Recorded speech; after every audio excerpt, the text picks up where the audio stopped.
The second key stretch to eliminating back pain deals with the psoas muscle.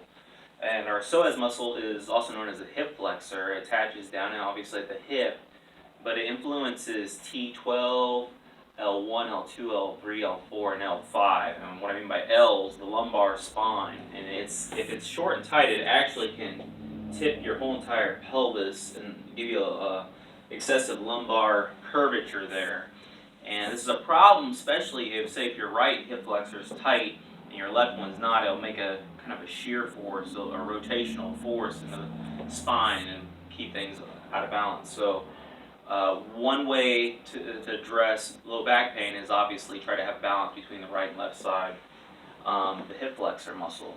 There's also hormonal and nutritional factors that are involved with this muscle too that keep it healthy, but that is also addressed in the Bulletproof Spine book, and if you want information on that, you can check that out.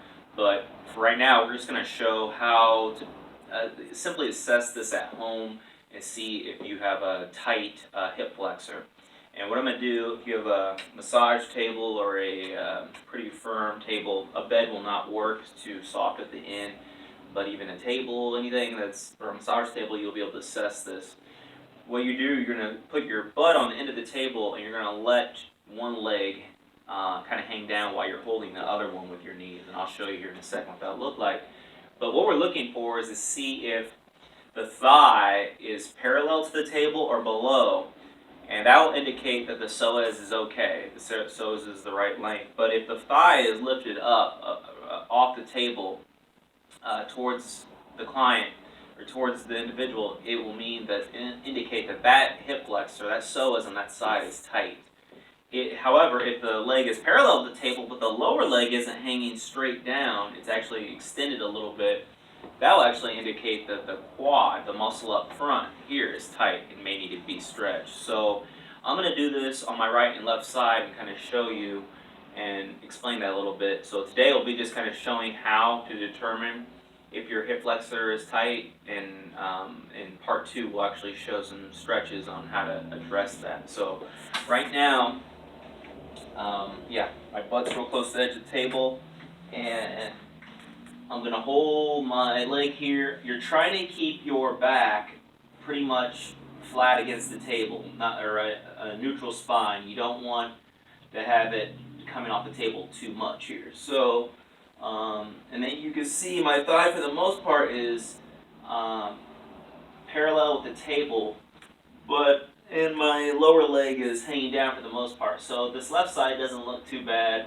right here with the quad or the hip flexor per se.